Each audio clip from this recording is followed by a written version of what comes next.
Bună seara! Bună seara! Bună seara! Dom'le, am intrat și am considerat că astăzi s-au întâmplat niște chestiuni. Cea mai importantă din punctul meu de vedere, salut Biro, bine venit, salut Jean, cea mai importantă din punctul meu de vedere, lăsăm o parte Davos-ul și discutăm și despre alea, este hărmălaia care s-a creat în jurul gestului făcut de Simion.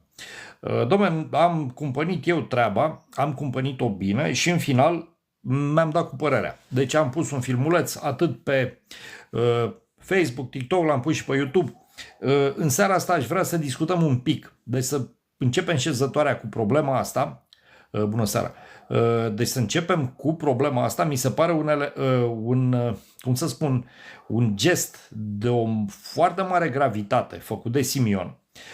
Nu și avea locul, deci în opinia mea este o enormă greșeală pe care a făcut-o el și asta vreau să dezbatem. Părerea mea este că prin acest gest, care imediat a fost preluat, deci le-a ridicat o minge la fileu trotinetiștilor, care au preluat-o, dom'le, și o rostogolesc și desfac sticlele de șampanie. Deci prin așa ceva, tăind el, băgând cuțitul în tortul ăla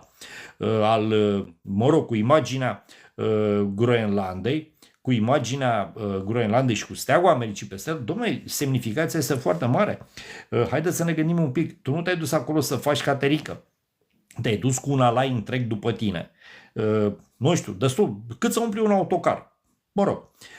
Și ai fost, tu nu uiți o chestie, ești liderul partidului, celui mai mare partid în sondaje, peste 40% de opoziție și doi la mână ai fost candidat la președinție. Deci nu poți să faci aceste gesturi care, după părerea mea, nu-i văd sensul, nu-i văd logica. Deci presupunând că am avut niște comentarii care mi-au zis unii că, dacă a fost invitat de ea, nu contează. Dacă tu erai invitat de anfitrion să-ți dai chiloții jos și să-ți arăți curul la camera de luat vederi, tu o făceai. Deci, dom'le, nu, asta denotă lipsă de maturitate politică. Asta în ideea în care a greșit. Dar există și varianta să o fi făcut-o cu intenție și atunci trebuie să vedem, sau să încercăm să ne gândim care ar fi aceste intenții. Un lucru este clar. Deci, după părerea mea, acest gest are foarte mare, potențial de a duce aurul mult mai jos decât este acum în sondaje. Foarte mulți oameni, de să nu uităm, electoratul aur nu se compune numai din oameni de ăștia talibani, deci așa, sunt și oameni de alți, mai liniștiți, mai care s-au îndreptat spre aur acum, acel 40%, deci față de electoratul lor, care a fost la 20% la alegeri, la care unde a pus omul ștampila. Deci un 40% înseamnă că mulți oameni care au început să vină spre ei. Oare oamenii ăia ce gândesc? Deci nu este o dovadă de maturitate politică. A fost, în cel mai bun caz, o greșeală. Oricum, această greșeală are un mare potențial de a duce aurul spre 20% și să-l propulseze pe Dungaciu, care ca președinte al partidului, și o eliminare a lui Simion, care, în opinia mea, Dungaciu nu are o tracțiune. Deci Dungaciu nu va tracta acest partid. Nu are, capacitatea, nu are carisma necesară de a tracta, de a menține aurul la acest nivel de 40%, sub nicio formă. Oare asta se dorește? Nu știu. Deci aici este problema și de-aia am pus acel filmuleț. Am avut niște reacții foarte mulți de ăștia talibanizați, am și lămurit problema, deci nu vor mai putea comenta la mine, pe Facebook măcar, și asta este. În altă ordine de idei, ne uităm la... Deci asta a fost greșeala lui Simion. Dom'le, în opinia mea, o greșeală foarte mare. Doi la mână. Nicușor a greșit și el. Dom'le, tu ai întors curul, deci Trump, îl știm pe Trump. Ăsta e om. Dom'le, ăsta e om. El a lansat acea invitație care, ce să vezi, imediat s-au repezit. Orban, cel rău, al Ungariei, s-au repezit bulgarii să fie acolo. Dom'le, noi nu suntem, dar nu că nu suntem acolo. Dom'le, noi suntem nicăieri. Deci tu trimiți doi trotinetiști, o trimis pe Madame Țoiu și pe Păslaru. Ce dracu caută Păslaru în guvern? Ce caută Păslaru acolo? L-ai pus și pe ăla care a umblat în chiloți pe metrou. Îl iei pe ăla. Cum să-l iei, domne, acolo pe ăla? Cine mama dracului e puțoiul ăla? Să fie, reprezintă el delegația României? Băgat, cum să fie? Doi la mână. Se vede păslarul în... Băi, te uiți la el așa cu freza aia, cu părul grizonant și așa mai departe. Tu te vezi cu Gavin Newsom? Păi bă, ăla e dușmanul declarat al lui Trump. Băi, ești prost? Băi, ești nebun? Păi cine aia era să zic o prostie acum? Reprezinți tu acolo? Tu reprezinți care România? România macronistă? România sluga Bruxellesului și a lui Macron? Păi stai tată, spune așa. Spune așa. Deocamdată Trump e la butoane. Dom'le, e la butoane. Trump a întors omenirea cu curul în sus de un an de zile. Asta face. Deci asta face Trump. Și tu te duci la ăla. Deci, dom'le, cum aș fi făcut eu? Deci, dom'le, trebuie să fiu un pic diplomat. Îl pui pe la zurcă să vină la televizor un om total nepregătit să stea în fața camerei.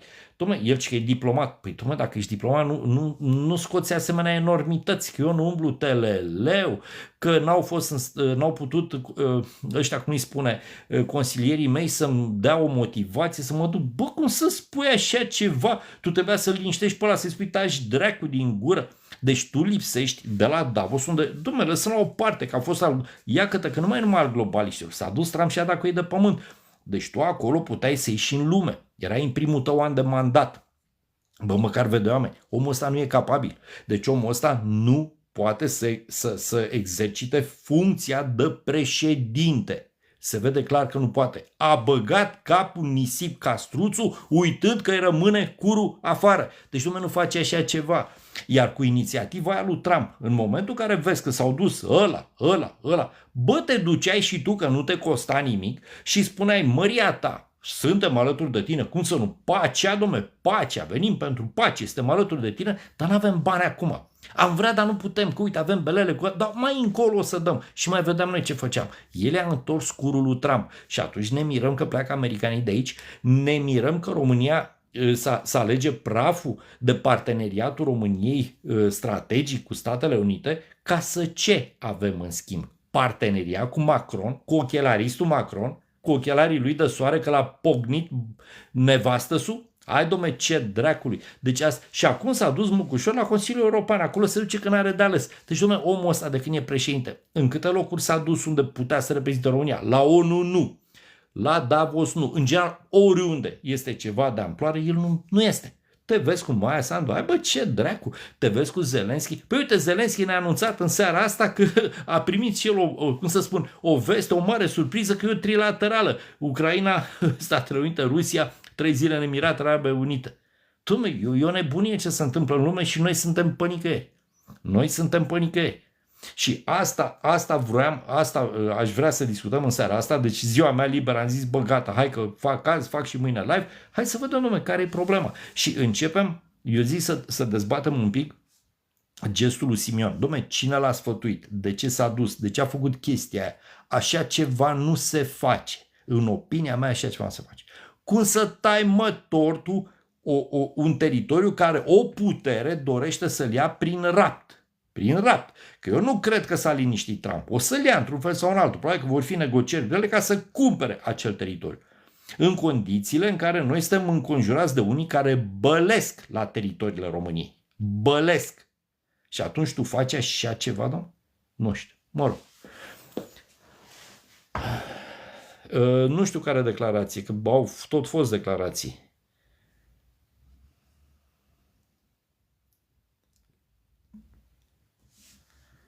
Deci a fost, după părerea mea, o eroare inadmisibilă, de neiertat pentru un om politic la nivelul la care a ajuns Simion. Deci, domnule, candidat la președinție, ai avut în spatele tău 5.350.000 de voturi.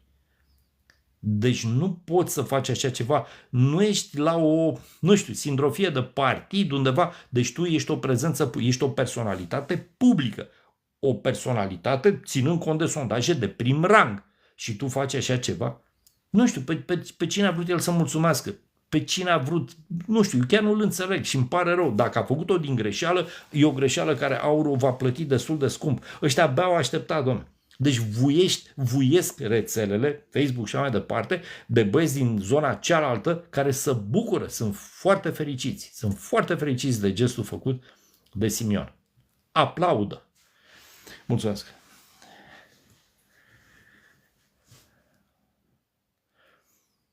Deci, domnul președinte Nicușor, noi nu avem președinte, domnule. Noi nu avem reprezentare la nivel înalt. El se duce la Consiliul European pentru că nu are de ales. Pentru că a stabilit Băsescu de mult atunci când se ciondănea cu Ponta, că numai el, președintele, poate să reprezinte România. Și atunci Mucușor nu are de ales. El se duce. Asta e. Deci, bun, l-ai refuzat pe Trump, ai refuzat Davosul, bă, dar acolo trebuie să te duci. Și s-a dus, cu tot așa, haida, pârța cu Spartan. Ca să fie observat de Trump, nu cred. Lui Trump îi se rupe de Mucușor.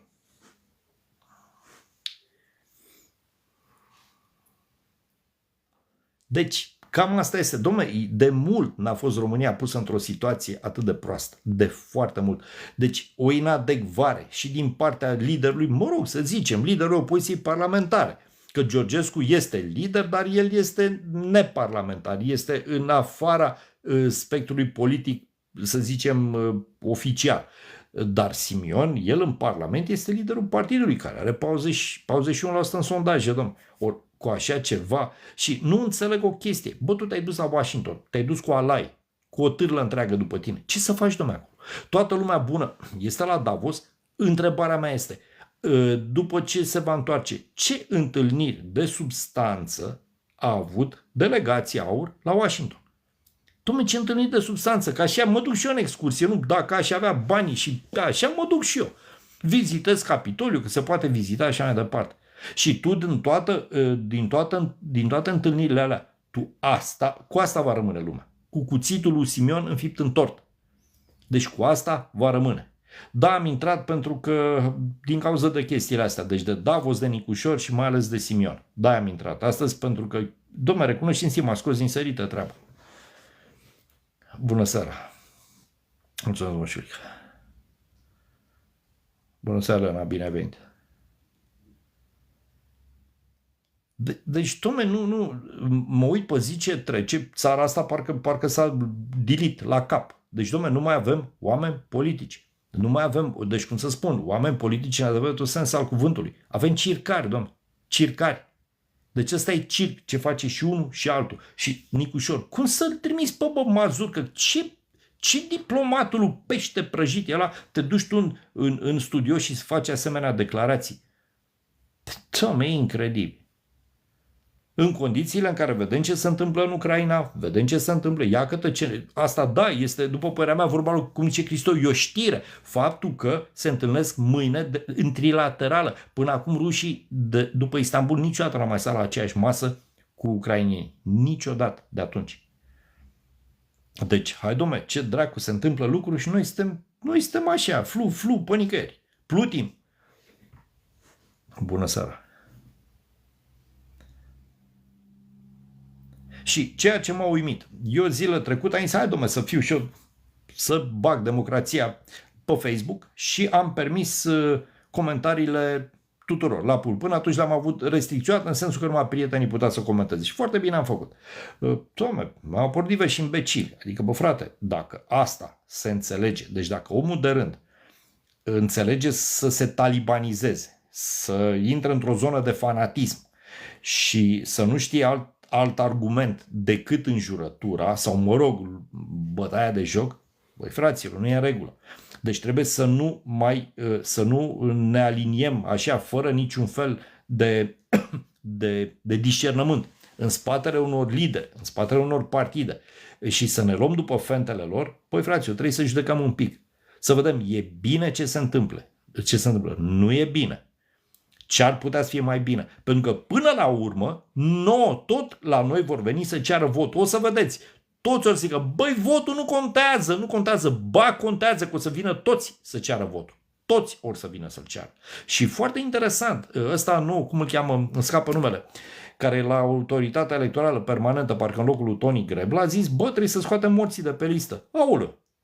că am găsit, nu știu, 13.000, 15.000 de dăia între 100 și 115 ani. Bravo, tată! Am mai găsit, nu știu, 100 și ceva de mii între 90 și 100, adică alții care sunt îngerași de mulți săraci. Și să vedem câți ori fi în categoria de vârstă 80-90 de ani. Câți ori fi și ori fi de mult decedați. Deci, dom'le, vă dați seama. Așa, Țuțuianu, mersi. Bun. Deci, dom'le, haideți că niște lucruri s-ar putea încet, încet să se rezolve. Nu poți să ții listele electorale cu sute de mii de morți pe ele și ea să și voteze. Eu nu am reușit să găsesc acea declarație a lui Trump și nu știu dacă e pe bune sau e numai un fake și tot așa făcut cu inteligența artificială, că a zis el că nu știu ce, cu cei care falsifică alegeri și nu știu ce. Eu nu prea cred, pentru că altfel se făcea tărăboi mare, apărea și în presa noastră. Dar ca idee, faptul că, de pildă, Nicușor nu este băgat în seamă, da, este foarte posibil și din cauza faptului că probabil în majoritatea cancelarilor, de fapt, îl consideră un președinte ilegitim, care a ajuns prin fraudă electorală și nu prin fraudă electorală. Până acea lovitură de stat soft dată lovitură constituțională. Și ia că și pe bună dreptate, Georgescu cere, dom'le, prezenta stenograme. Nu o să le prezinte nimeni, dom'le. Nu o să le prezinte absolut nimeni. Dar asta este un fapt bine cunoscut. Acesta în cancelările occidentale. Deci noi suntem în situația tâmpită în care nu avem președinte, avem o democrație de tip hibrid, și cam asta este. Și atunci, dom'le, cine mai are grijă de țara asta? Cine mai are grijă? Lăsăm o adunătură de băieți de ăștia, trotinetiști, să-și bată joc de țară, dom'le, că asta se întâmplă acum. Asta se întâmplă. Bună seara!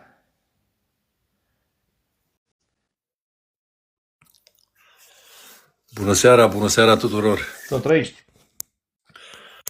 Răzvan, am văzut un Trump mediocru și așa, cu bune și rele și 50 de cuvinte pe care le are în vocabular, cum a tras 3 palme Uniunii Europene pentru a-și reveni, aducându-le aminte că în ultima perioadă s-au ținut doar de politici proaste, încercând să-i convingă că omenirea pășește într-o eră nouă și au rămas în evul mediu.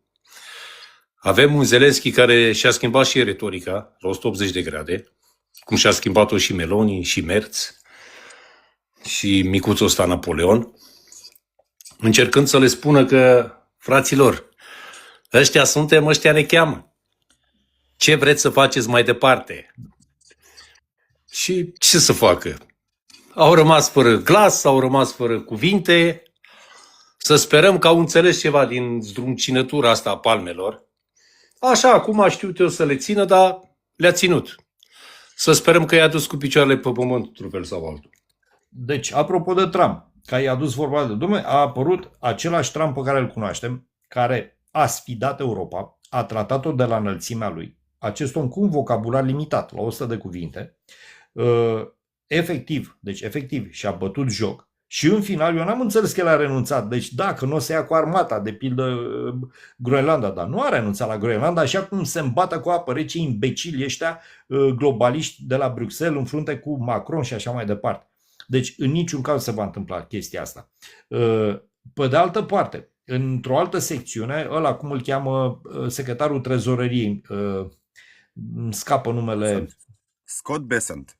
El, așa, bun. Băi frate, a ținut un discurs sfidător, a fost huiduit de toți imbecilii ăștia europeni și au și plecat din sală, de pildă doamna Christine Lagarde, acea hahaleră, care să știe că au făcut multe treburi și de asta. Adică, dom'le, există o Europa total, cum să spun, încrâncenată, debusolată, se simte trădată, pentru că ea a sperat că nu va ieși Trump și va ieși Kamala. Și atunci se va merge mai departe pe tot acel scenariu cu Rusia și așa mai departe. Și acum băieții normal că au frustrări. Deci această Europa s-a trezit între Rusia, s-a trezit între America și acum dau din colț în colț. Dom'le, Europa, și îi aud pe diversi imbecili care, dom'le, să ne federalizăm, să fie Statele Unite ale Europei.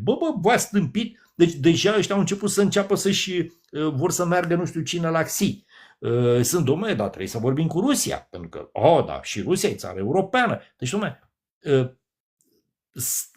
suntem... Aici ne-a arătat cât de limitați sunt, că nu există un plan B. Trump a încercat să-i facă să înțeleagă că, băi fraților, voi sunteți un nimeni și un nimic. Voi nu sunteți o putere. Trebuie să aparțineți unei sfere de influență 100%. Nu să râdeți în față și pe la spate să înjunghiați, cum s-a întâmplat până ultimele politici. Dacă cineva vrea Groenlanda, o va lua, indiferent că e Trump, indiferent că e deci fără discuție, pentru că el încearcă să spună așa, băi nene, astăzi pacea nu mai reprezintă nimic. Astăzi imoralitatea poate deveni morală sau morala deveni imoralitate.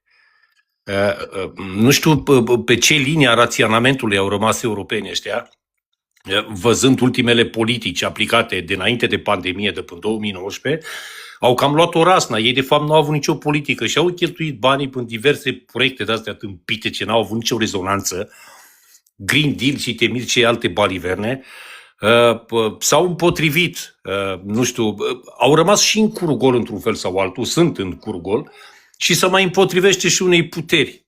Frate, alegeți dracu o sferă de influență, să știm de unde te luăm, să știm cum te numim, să știm ce nume să-ți dăm. Cine ești de fapt? Identifică-te, bă, nene. Asta vrea să spună Trump. Și să ne iasă chestia asta din cap. Dar e bine să iei... Bă, nu mai contează dacă e bine sau nu. Oricum o ia cineva. Atât. Deci, ori duci... Nea Răzvan, știi de ce? Ori duci războaie, ascultă-mă, ori duci războaie, ori le iei de bunăvoie. Deci, auzi, nu merge. Eu înțeleg și treaba asta. Deci acum, bă, ăsta e Trump, lasă-l să o ia. Bă, nu merge. Pentru că în momentul ăla, deci e vorba și de niște principii și reguli, nu alea, cum zic ei, bazate pe reguli. Bă, e vorba de regulile pe bune. Deci, în momentul în care o putere ia prin rapt ce vrea mușchi ei, deci, bă, am vrut să iau pe Maduro, l-am luat, poate iau și Venezuela toată. Vreau să iau Groenlanda. În momentul ăla deja ce mai împiedică pe unii și pe alții să înceapă să-și ia, unii mai mici, să înceapă să-și ia, știu, o țară mai mare din Africa să ia o bucată într-o țară mai mică. Deci nu merge. Sunt niște reguli care în mod normal trebuiau respectate.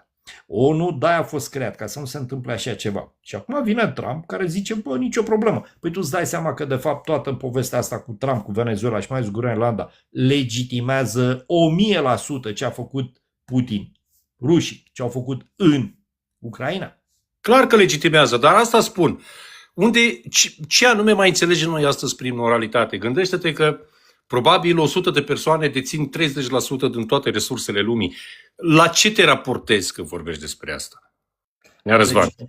Ce reguli? Ce democrație? Ce moralitate? Deci nu poți, deci auzi, eu înțeleg situația, deci nu sunt naiv, înțeleg perfect că puterea, cum să spun, dreptul forței și cu asta basta. Bă, da, să aplauzi chestia asta? Deci mie mi se pare aberant. Și asta face aurul și numai aurul. Fac și alții.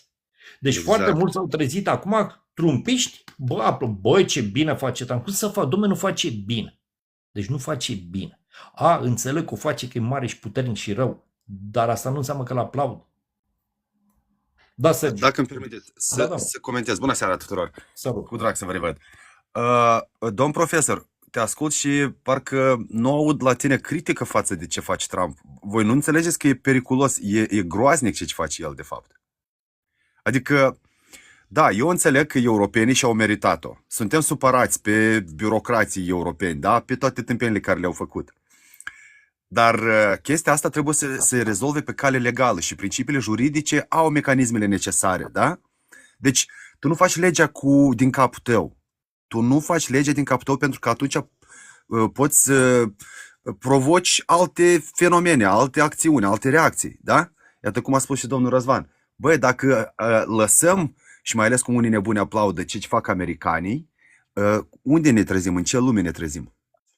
Aici e chestia. O informație vis-a-vis de Groenlanda. Cred că trebuie verificată încă, dar am citit undeva o schiță cu vreo 5-6 puncte legate de acordul între SUA și Danemarca. Am înțeles că totuși au picat la un acord. O să fie oferită americanilor o mică parte de pe Groenlanda, ci că acea mică parte va fi folosită ca și zonă de instalare a Golden Dome-ului, da, acelui scut. Bine, asta e paravan. Statele Unite obțin legal cumva controlul pe minerit și se confirmă undeva ideea care am auzit-o și la Georgescu, legată de aur, că acolo e interesul, da? Să scoată să extragă aur și să întărească dolarul, pentru că dolarul acum, deja și Ray Dalio a spus că trăim ultimele zile a ierei banilor fiat. Și mai este încă o chestie cu Groenlanda. Chinezii cu rușii organizează și dezvoltă, deja e organizat, dar dezvoltă logistica nordică, care înconjoară Federația Rusă și vine în Europa. Dacă cândva era 28 de zile, astăzi e 17 zile.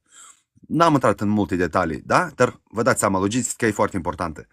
Și acolo tot este interesul, americanii vor să controleze, să poată pune, să blocheze eventual, da? Să șantajeze, să controleze logistica care vine din China în Europa. Sergiu, uite o întrebare. Tu ai vorbit despre critică și noi nu ne raportăm la Republica Moldova sau România, ne raportăm la Uniunea Europeană sau tot spațiul ăsta european. Cu ce ajută asta în contextul ăsta? Cu ce ajută să fii critic? Oamenii de rând să nu-și piardă orientările morale. Asta Păi este important. nu ți le pierzi, pentru că într-un final știi că, bă, nu este ok, dar trebuie să te adaptezi de realității, trebuie să te adaptezi timpului. Ori dacă o ții tot așa pe ta, noi românii o ținem nu știu cum așa, o să rămânem așa. Uite, Bine, românii, Europa într-un final. Punctul meu de vedere pentru România este un echilibru. Eu zic că, mă rog, poate nu o să vă placă, poate chiar vă deranjează, vă frustrează. Eu sunt pentru ca România să revină la un dialog, eu nu știu dacă a fost el și zic să revină la un dialog strategic cu Rusia și să balanceze, pentru că aici are de câștigat, să fie șmecheră. Dacă presează europenii, stai un pic, ne ducem spre ruși. Presează rușii, stai un pic, ne ducem spre europeni. Asta fac țările mici, de când lumea, adică este o politologie clasică, da? Dar nu uitați de faptul că românul de rând, care vă ascultă, că pentru ei faceți inclusiv acest live, el trebuie totdeauna să conștientizeze că în cercul ăsta, în situația asta cu Uniunea Europeană și ceea ce face Trump, rămânem cu acele, nu că critici, dar cum să spun eu, reproșuri față de birocrația europeană. Nu aplaudăm nebunia care o face Trump. Nu, aici am avut reproșuri. Aici am avut reproșuri pentru că au aplicat niște politici proaste. Uite, te întreb așa, de când a început războiul ăsta? În 22 februarie, în 2022 februarie, nu? În 14. Mulți greșesc, dar mă rog, în 14. Bun, ok. Câte state din Uniunea Europeană a protestat sau a meditat pentru pace? Ce guverne din Uniunea Europeană? Ai văzut vreun protest pro-pace? Uite, stai un pic, vezi că pentru tine, Care? domn profesor, pentru tine am impresia că războiul a început în 22. Tu ai uitat de Nu, eu spun comisia invazia, de la... invazia, bun, invazia. Hai să o numim invazie. Toate, eu cred că a fost un val întreg, toată Europa a susținut Ucraina. A susținut-o cu proteste? Au protestat pentru pace sau au făcut ce au făcut? Ce știm noi că a făcut? Bine, au susținut, stai un pic, oamenii de rând s-au lăsat după ce le-a spus televizorul, după percepțiile lor la nivel de om de rând și au protestat împotriva invaziei Federației Ruse. Adică nu știu dacă mai înțeles. Nu știu dacă mai înțeles. Ai văzut proteste Free Palestina?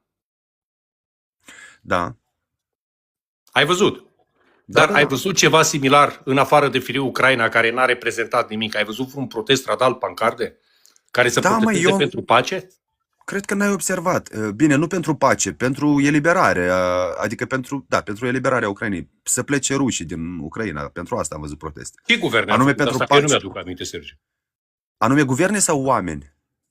Guverne, mă, frate, că nu contează ce spun eu sau tu. Guverne, mă, frate.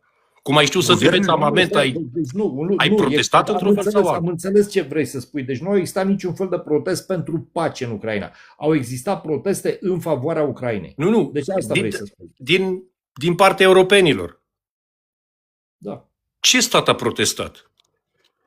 Te uitai la Merz, că sunt criminali, să-i omorâm, să-i facem, să-i trecem. Doar au pus paie pe foc. Păi, stai un pic, în maniera asta care spui tu, care întrebi tu, nici în legătură cu Palestina nu s-a prea protestat. Acolo există două poluri, da, în Comisia Europeană și în Europarlament. Și undeva am mai văzut, dar n-a fost o poziție fermă și Păi uite unică, că s-a consolidată. protestat Free Palestina în Germania și s-a lăsat cu dosare penale, s-a protestat Vezi? în Anglia, Păi- unde datorită legii nu la nivel de terorismului guvern. au fost arestați și dosar penal și așa mai Da, dar departe. nu la nivel de poziție oficială și nu a fost o poziție consolidată. Și aici este o problemă, vezi? Apropo, eu sper că nu vă supăr că vin aici, par poate undeva avocatul rușilor. De fapt, vreau să aduc pur și simplu și poziția aia, că e bine, că e sănătos pentru un calcul, pentru o analiză echilibrată. Rușii mereu au manifestat indignare față de dublele standarde ale Occidentului. Pentru că, băieți, noi ori suntem după lege, ori fiecare face din capul lor. Și uitați-vă ce fac americanii pe partea economică. Bine, cu rușii ne-am înțeles, sunt răi, Dumnezeu cu ei, adică își merită pedeapsa. Dar Trump încalcă regulile Organizației Internaționale de Comerț, cu taxe, cu tarife față de China. El zdruncină piața mondială. O zdruncină și adică creează haos și încearcă sub acest haos să-și întărească poziția. Impune mari investori cu forța să vină să investească în America. Nu că sancționează, dar pune acele tarife care sunt de fapt niște tarife de șantaj față de mari companii mari, da? Pentru ca să le impună să își mute producția în Statele Unite ale Americii. Deci încalcă legislația. Sancțiunile, apropo, vreau să vă atrag atenția, sancțiunile puse astăzi Rusiei nu sunt legale. Încă o dată repet, sancțiunile puse astăzi de Uniunea Europeană, inclusiv Moldova, da, s-a aliniat acestor sancțiuni, nu sunt legale. Pentru că legal ar trebui să fie trecută prin Consiliul ONU, Consiliul de Securitate. Este unica structură internațională care poate lua astfel de decizii. Pentru că sancțiunea este un fel de război, un război hibrid. Citiți statutul ONU și o să vedeți. Nu încerc acum să îndreptățesc Rusia, da? Dar vă atrag atenția că în momentul în care tu încalci statutul ONU, tu deschizi o ușă sau o cutie a Pandorei. Și tot nu e bine. Asta vreau să înțelegem. Deci, treaba a fost... Deci, dom'le, ca să judecăm bine, am tot vorbit aici. Deci, acest conflict trebuie văzut de la sfârșitul anului 2013. Deci, atunci a fost amorsat. Și tot ceea ce s-a întâmplat după aceea, partea proastă care a fost toată Europa, deci Uniunea Europeană, împreună cu administrația, fiind de fapt vasală administrației Biden, s-a aliniat acelui narativ, deci nu a existat o tentativă de negociere pe bune de pace. Deci nu. A fost în o singură direcție. Deci nu s-a acceptat și în direcția ailaltă. S-au rupt aproape imediat toate punțile de comunicare și de aia s-a ajuns, avem 4 ani deja de război și foarte mulți morți.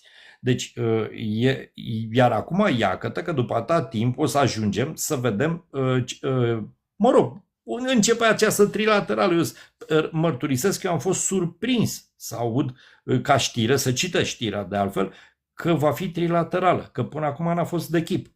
Deci este o chestie. Pe partea cealaltă, da, pentru noi, pentru România, deci pentru noi, că asta ne interesează în principal. Da, trebuie reluate contactele la nivel înalt, sau mă rog la nivel guvernamental, cu toate părțile implicate, inclusiv cu Rusia, inclusiv cu China, care China, să nu uităm, este cea mai mare forță economică a lumii și oricum o dai și o sucești, Constanța este pe drumul mătăsii. Și atunci noi să pierdem această uriașă oportunitate numai pentru că așa vor niște jigodii în frunte cu ăștia, mă rog, care ne păpușează pe noi și ne-au transformat în colonie. Domnul Răzvan, ca să nu plecați departe, ați citit că britanicii, în primul rând Canada, Mark Carney a semnat deja acordul cu chinezii. Starmer, nu știu, este sau urmează zilele astea să meargă în China într-o vizită și au anunțat o relansare a relațiilor. Au avut ei, chiar și recent a fost acolo cu ambasada chineză din Londra, știți, da? A fost acolo interesant. Chinezii își bagă nasul peste... Băi, de fapt fac lucruri normale, pentru că spionajul este un instrument normal, știi? Hai să nu vedem asta ca o insultă, ca o încălcare.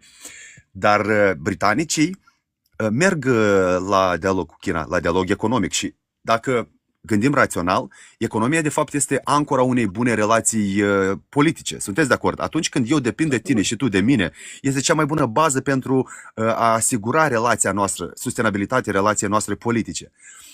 Doar că aici am eu dubii. De ce a fost Brexit-ul? De ce au ieșit britanicii din Uniunea Europeană? După aia, acum recent câțiva ani, au semnat tot felul de acorduri profunde economice între Marea Britanie și Europa, iar astăzi europenii au trimis delegația în frunte cu Ursula von der Leyen, a fost primită cu rușine, cu acel autobuz, nu știu dacă ați atras atenția. Chinezii sunt un fel, cum să vă spun, partea asta etică la ei contează foarte mult, da? Ei își manifestă atitudinea prin, uite așa, mici detalii. Și am înțeles că n-au fost bine primiți. Dar britanicii, iată, poftim. Acum ce o să iasă? Că britanicii o să controleze relația sau comerțul între China și Uniunea Europeană? Sau de ce? De ce e nevoie de asta? Nu, eu cred o chestie. Deci toate aceste țări occidentale acum au realizat că a fost o mare eroare. Deci, odată decuplarea de Rusia, dar nu au avut de ales pentru că a început războiul acolo și trebuiau să se alinieze, și doi la mână cu China, care China totuși în câțiva ani de zile a ajuns top.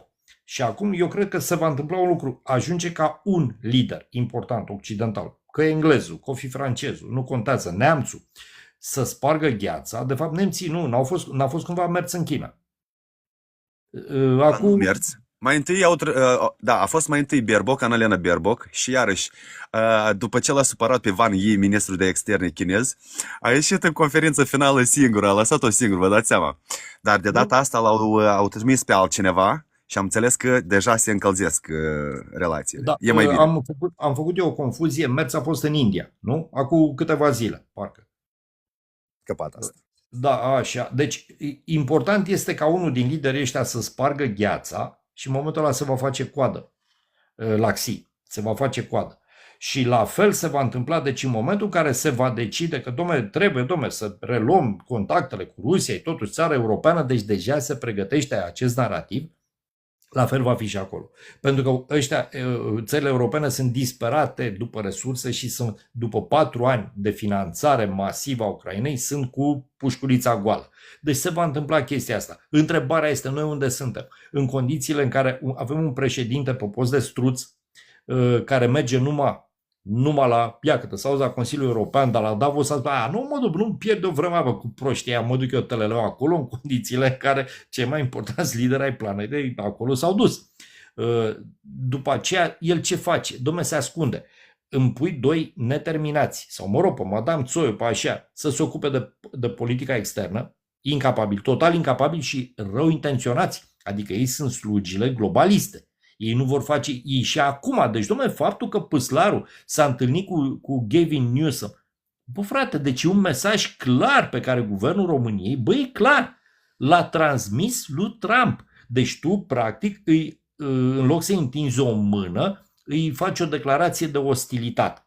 Și atunci, eu nu știu în care va fi momentul, când va fi ăla, în care acest neterminat de președinte, care îl avem și noi acum, va lua decizia să meargă în niște centre importante ale lumii. Pentru că el până acum, în curând, se va face un an de când a fost pus la Cotroceni și nu a avut niciun contact de substanță cu nimeni. Și nu o să aibă nici cu America, decât în condițiile în care se va duce cu ploconul în America și la însemnând zeci de miliarde de dolari pentru armament. Aia va însemna. Este și un moment pozitiv în chestia asta. Exact cum eu ziceam de balanța asta, echilibrul ăsta politic între Uniunea Europeană și ruși, e bine să fie și acest echilibru între americani și europeni. Pentru că astăzi România este moșia globaliștilor, da? Și această criză economică este simplu explicată prin faptul că s-a decis voi să finanțați o bună parte din războiul din Ucraina. De asta suferă economic România. Și este bine dacă această parte, nu știu cine la voi acolo, Georgescu cu Simion, da? Fac contacte careva cu Trump, cu aripa asta, pentru că se va balansa. Veți scăpa ușor. Îi lăsați între ei să bată și să scadă din control, din dominația asta politică pe România. Tot este un pozitiv în asta, eu văd. Trebuie să jucați și acolo, șmecher. Da. Deci, eu sunt de acord cu toate treburile astea. Deci, dom'le, noi nu mai avem diplomație. Deci, diplomația românească, practic, de 20 de ani, de când a fost instalat Băsescu, s-a cam ales praful de ea, cu mici, să zic așa, intermețuri.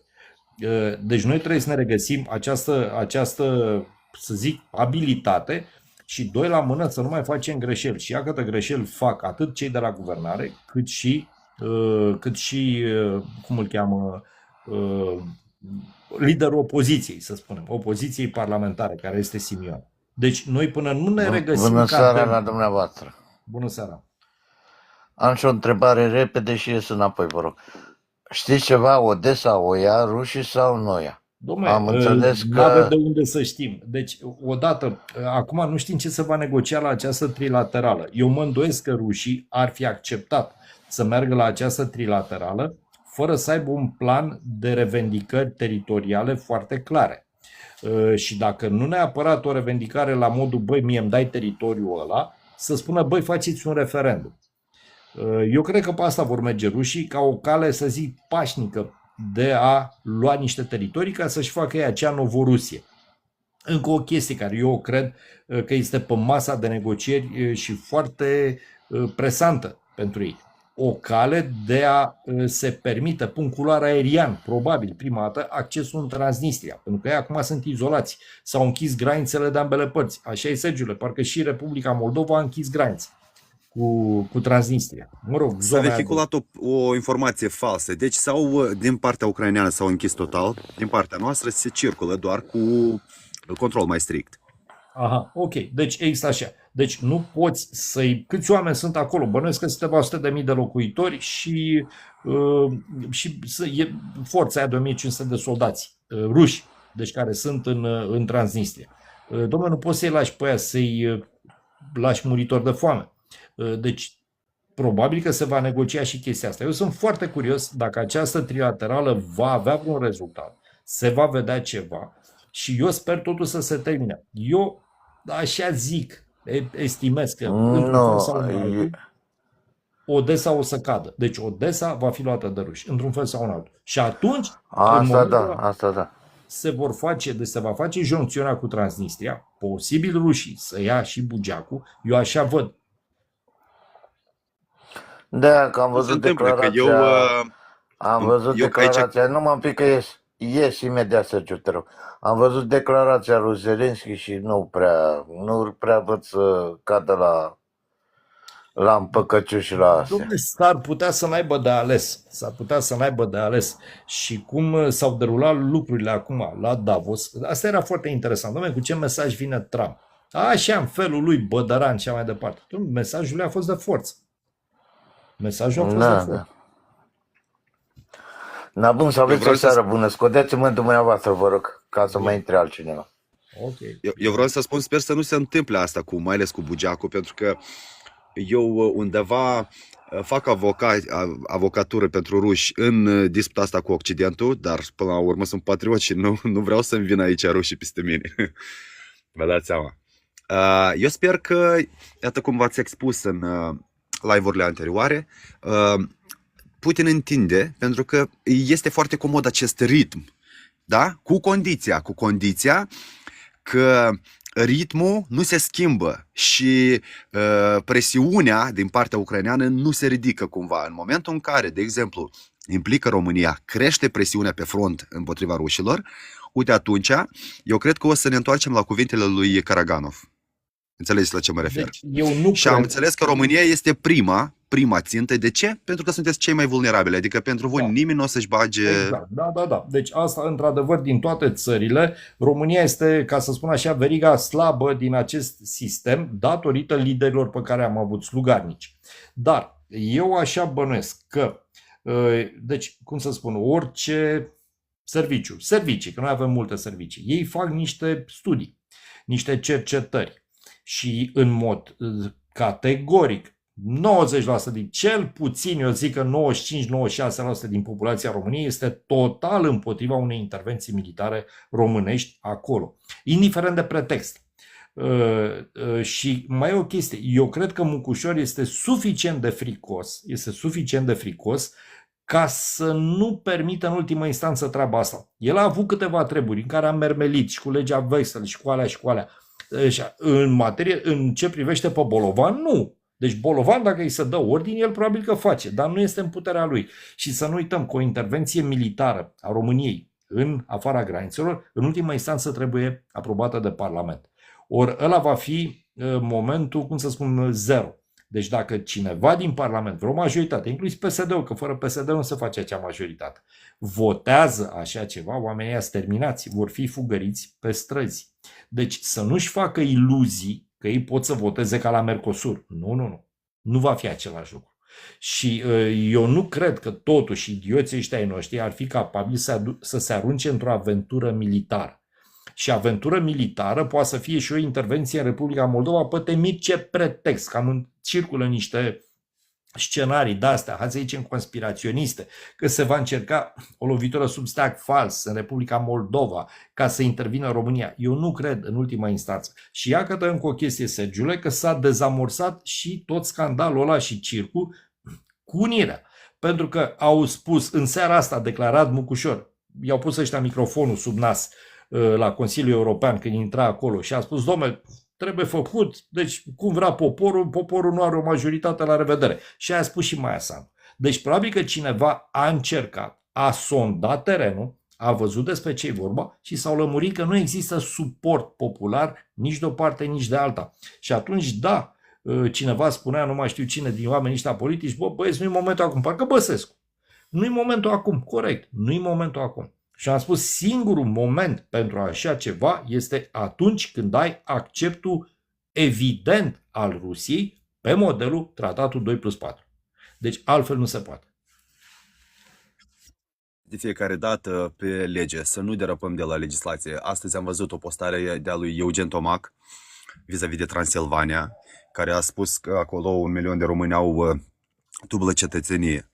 Și vă reamintesc și grija voastră, da, să nu fie cumva această unire un fel de măr otrăvit sau cum să spun eu, da, care să ducă, nu știu, orică la federalizare, ori să provoace, deci niște rezultate mult mai urâte.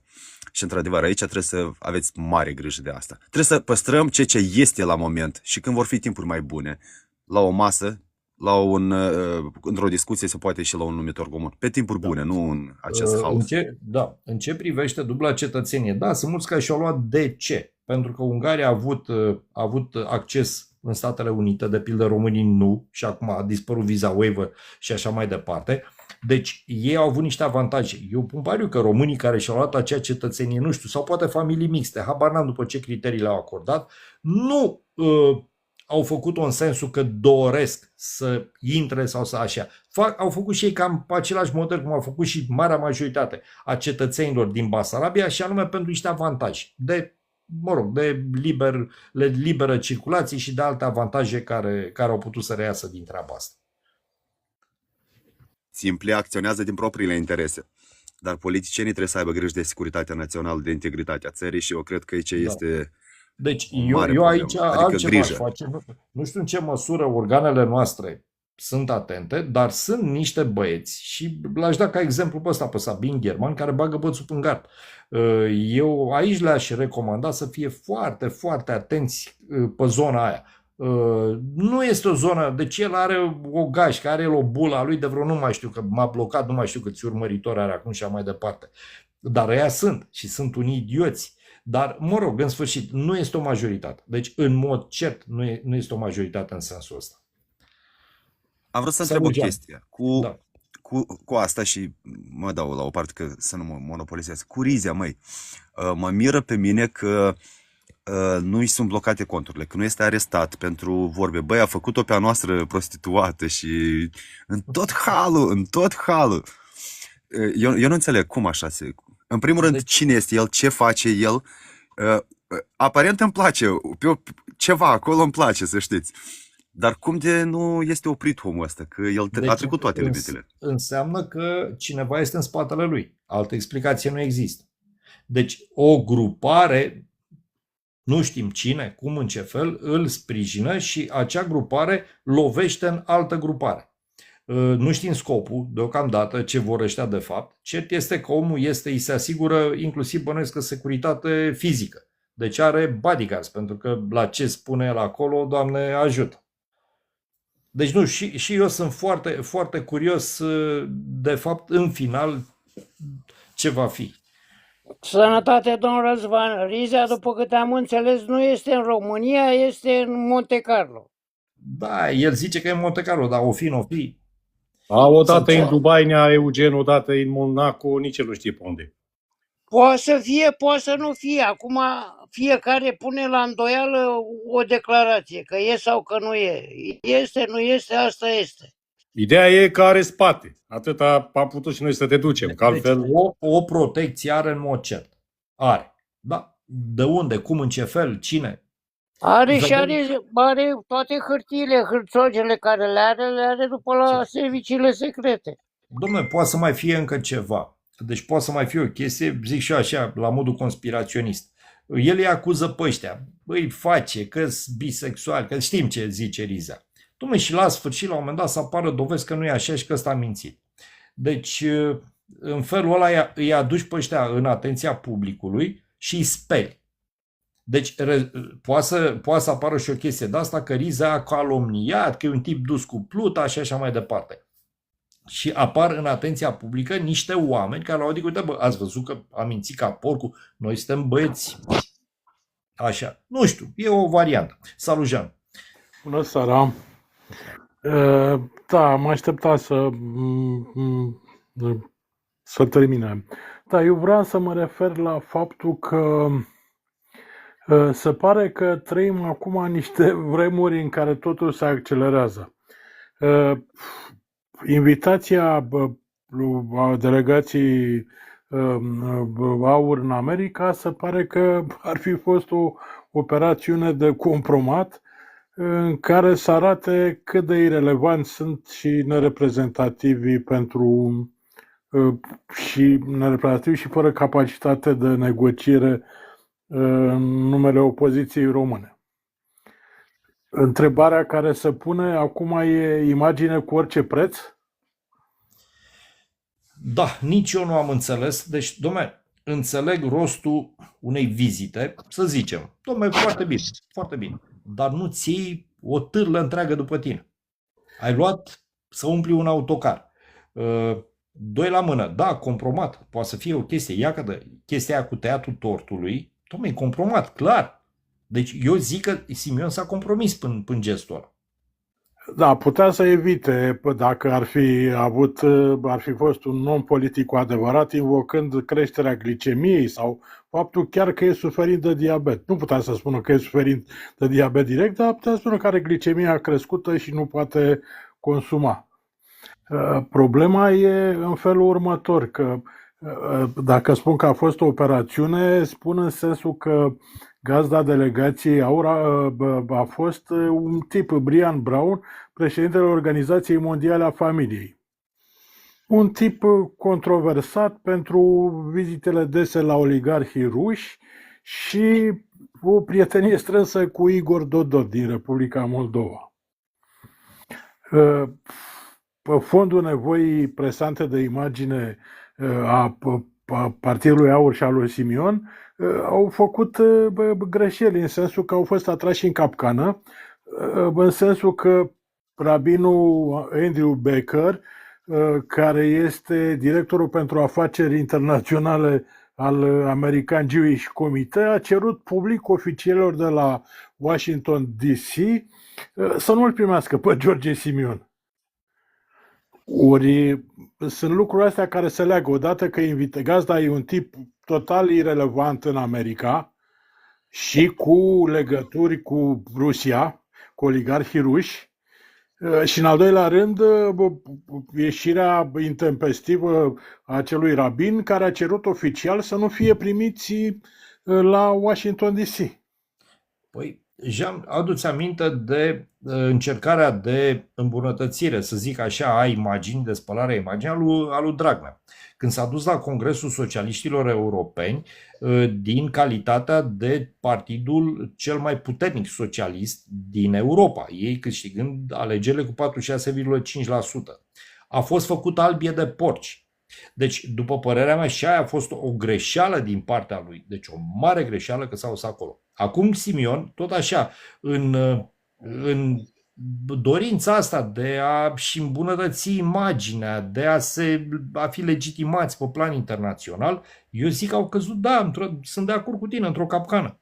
Deci ce căuta el acolo? Pe de altă parte, mai e și aspectul ăsta cu prezidentul nostru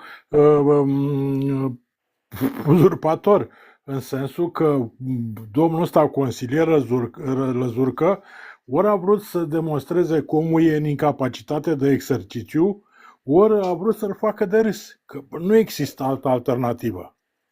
Se pare că e o operațiune mai amplă de șifonare totală a imaginii instituționale a României și a capetelor politicii românești. Da, așa este. Și eu am zis, acest om a fost prezentat ca fiind diplomat de carieră și așa mai departe, un tip așa. Prezența lui mie nu asta mi-a inspirat. Deci m-am uitat și zis, ce bate ăsta câmpi? Cum poți tu să transmiți un asemenea mesaj? Deci eu nu pot refuz să cred că Mucușor a zis, tu spui exact cu cuvintele alea le spui. Tu ca diplomat le cosmetizai, spuneai, omul evaluează, nu știu ce, dar nu spuneai că eu nu umblu teleleu. Deci, într-adevăr, da, este și asta o posibilitate. Și anume, ai compromis președintele, vezi, care e în exercițiu, ai compromis candidatul care a ieșit pe locul 2 și întrebarea este ce rămâne. Și cui folosește. Și cui folosește, da. Răzvan, dar faptul că Micușor a semnat Mercosur, dar Macron sau Franța a criticat România pe tema asta. Nu pare a fi ceva, o făcătură? Bineînțeles că este o făcătură, pentru că Franța a vrut să altfel nu-mi explic. Bineînțeles, și Franța, pentru că a avut scandalul că fermierii francezi sunt cei mai violenți. Erau în stradă exact mai exact. Atunci au făcut-o foarte simplu. Au zis, tu vii, tu votezi, calculele erau făcute și trece acordul. Punct. Păi așa se explică de ce el n-a participat, Răzvan, și multe alte aspecte. Da. Încă ceva aș vrea să mai zic în legătură cu Republica Moldova. Nu știu dacă mai e domnul din Republica Moldova aici. Știți că s-a făcut mare tam-tam cu prezența unui tip de la MI5 care a fost CEO la Cambridge Analytica. Da. Tariful ăsta e minim 20 de milioane de dolari. Culmea că Mamaia Sandu a reușit să-l angajeze pe ăsta pe post de consilier, evident, plătindu-i tariful de 20 de milioane de dolari. Ce se urmărește? Unii au zis că s-a reîncălzit planul la mai vechi de transformarea Transilvaniei în dominion britanic sub conducerea lui prințului al regelui Charles ca viitor Carol al III-lea, sau pur și simplu e o operațiune de pur și simplu. Bun, Jean, hai să o luăm logic.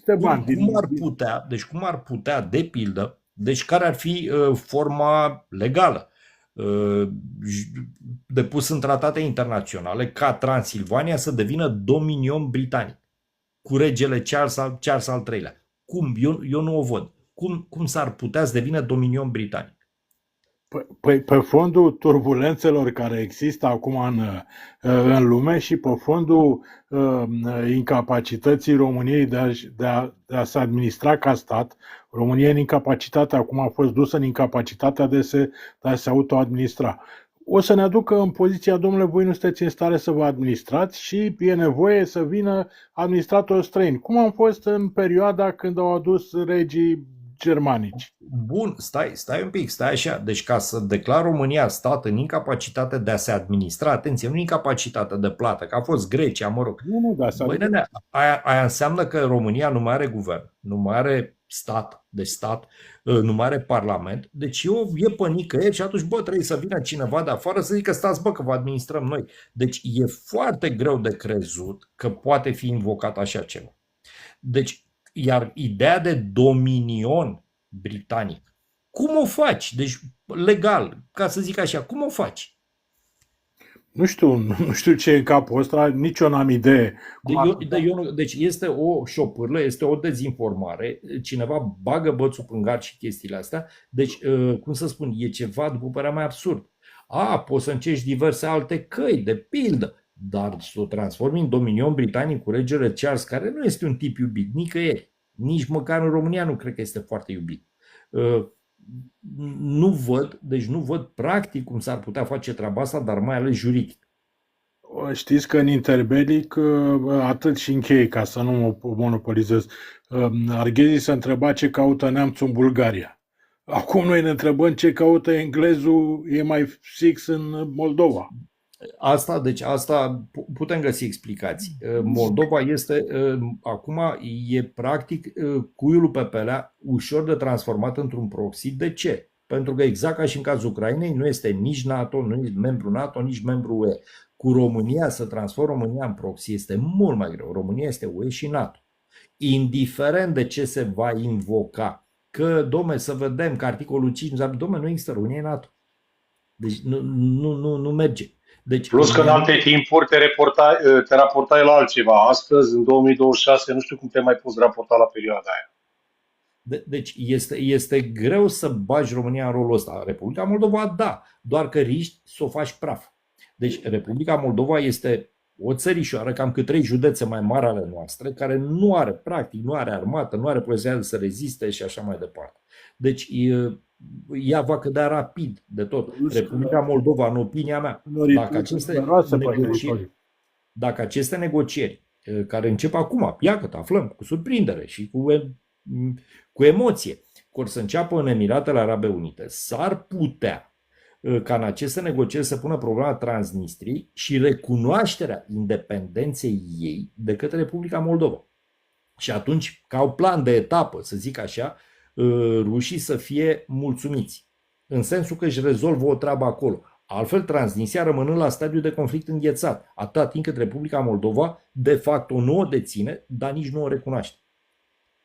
Încă ceva și termin. Astăzi Zaharova le-a recunoscut dreptul moldovenilor de a se retrage din CSI, pentru că ei, practic, sunt în continuare în Comunitatea Statelor Independente.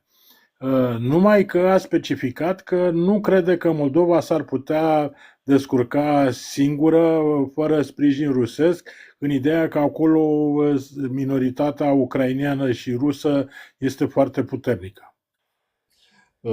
Da, și Republica Moldova, ținând cont de faptul că nu are, deci are o economie care este într-o stare precară, depinde foarte mult de ajutoare externe. Mă rog, UE, România. Ea va trebui la un moment dat, este pusă în situația de a face o alegere. Păi eu nu mă pot descurca ca stat. Vreau să mențin statalitatea, dar nu mă pot descurca. Ce am de făcut? Unde pot să mă duc? Și atunci va trebui cumva ei, într-un fel sau altul, să iau o decizie.